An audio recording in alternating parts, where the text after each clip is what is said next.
Essa macroeconomia do desenvolvimentismo, do neodesenvolvimentismo, do novo desenvolvimentismo, ela é possível no contexto de um banco central supostamente independente, porque muito do que o senhor está falando é política monetária, né?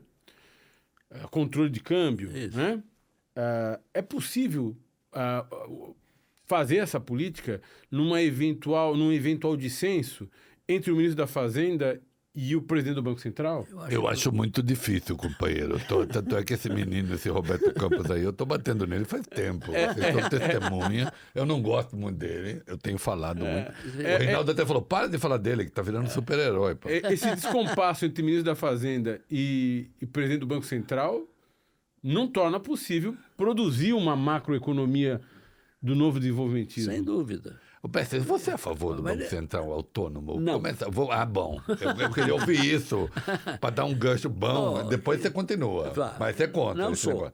Quer dizer, não sou a favor de jeito nenhum. Tá bom. Quer dizer, nem eu sou, mas que uma relativa autonomia, como tinha antes da lei atual, estava bem. Mas autonomia completa, como se fez aqui no Brasil, isso é ridículo. Isso nos Estados Unidos não existe. Não. Existe na Europa. Mas é por isso que a Europa está se estrepando. Quer dizer, enquanto os Estados Unidos está crescendo, por volta de 1990, a Europa e os Estados Unidos estavam, digamos, num nível X. Os Estados Unidos já era um pouco mais rico que a Europa, mas nesse período abriu um gap muito grande. Um gap muito grande, porque os Estados Unidos continuaram crescendo bem e a Europa praticamente estagnou. Por quê?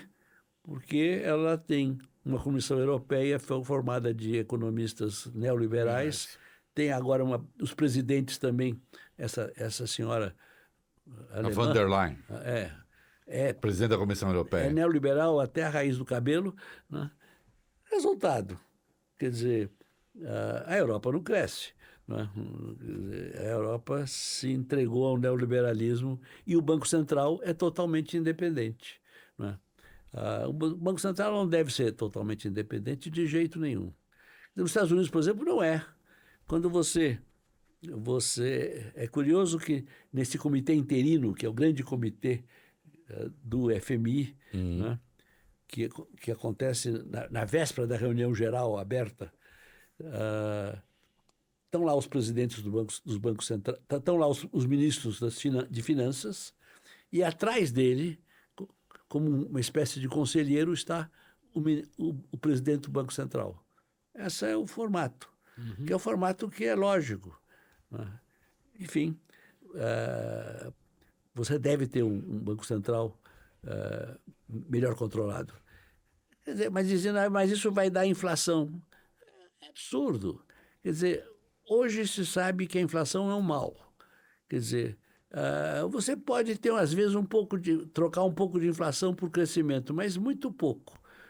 O espaço não é muito grande. Agora, existem formas e formas de você fazer isto. Quer dizer, eu já disse que você pode perfeitamente baixar a taxa de câmbio, não é? Baixar a taxa de juros, não é? E com isso, se baixando a taxa de juros, também a taxa de câmbio baixa. O Fernando Haddad, que é meu amigo, eu gosto muito dele, né? Mas ele está errado numa coisa, porque ele diz que quando baixar a taxa de juros, o câmbio vai para o lugar automaticamente. Não vai. Se tiver doença holandesa, não vai. Né? E com déficit em conta corrente também não vai. Né? Agora, aqui vai por quê? Por que está essa taxa de câmbio nesse lugar? Porque não tem doença holandesa, e por quê? Dois, o Brasil continua em crise. Quer dizer, o Brasil continua não tendo, digamos, o beneplácito do Norte. Né? Que é? Que é os Estados Unidos, que é o sistema financeiro internacional. Não, eu sei que os Estados Unidos usam, mas esse beneplácito, qual é o beneplácito? Quer dizer, eles não têm apoio. O beneplácito aí, quer dizer, eles não...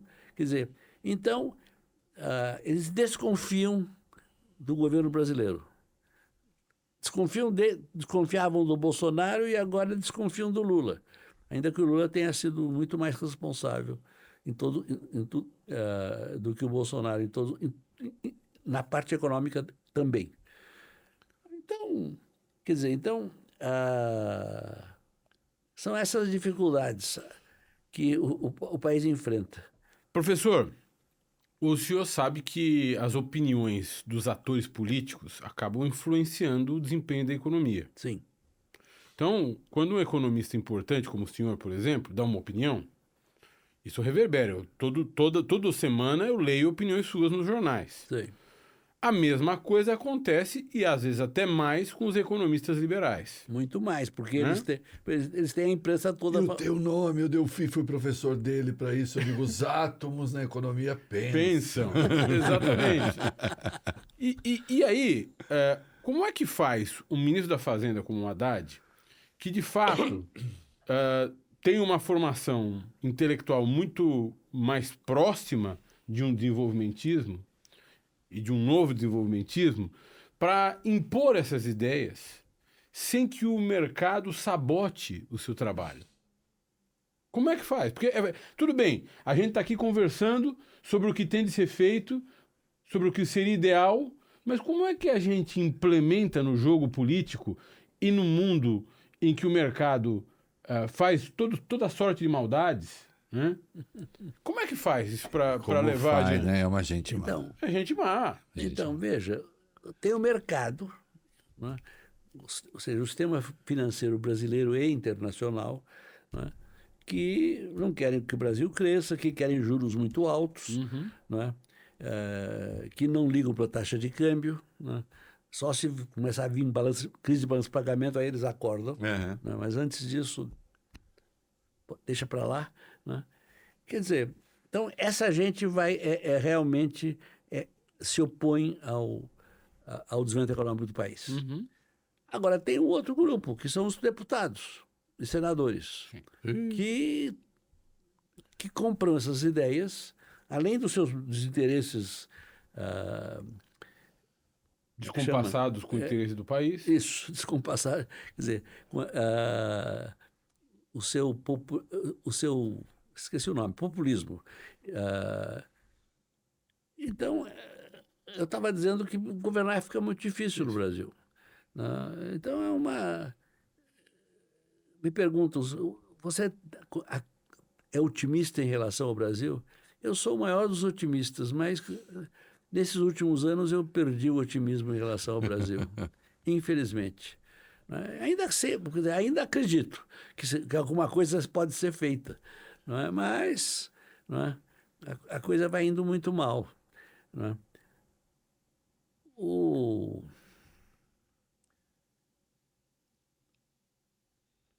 Então, uma coisa que agora eu lembrei aquele ponto. Quer dizer, uma coisa que é importante na economia política do novo desenvolvimentismo é a ideia de como é que o império se impõe à colônia, ou à semicolônia, que nós voltamos a ser semicolônia desde 1990, quando nós fizemos a abertura comercial e financeira. Como é que funciona o sistema? E o sistema basicamente hegemonia ideológica. Os Estados Unidos exerce a sua hegemonia ideológica sobre os países da sua periferia, né? E vende para eles, e vende para esses países, o liberalismo econômico. É isso. Porque vendido o liberalismo econômico, está resolvido o problema deles. Né? O Brasil não vai crescer, não vai se industrializar. Não há resistência. Não há resistência. Aos interesses americanos. Claro. Então, esse é o esquema básico do imperialismo atual em relação a países como o Brasil, que você não pode mais reduzir a condição de colônia. Isso você não pode para qualquer país do mundo hoje. Né? Mas... e você não pode fazer guerra como eles fazem no Oriente Médio. Aqui não dá. Então, o jeito é esse. E isso é feito, não é? E dá certo. Né? Aquela história de que você não pode... que você não pode crescer com poupança externa, que isso não dá certo.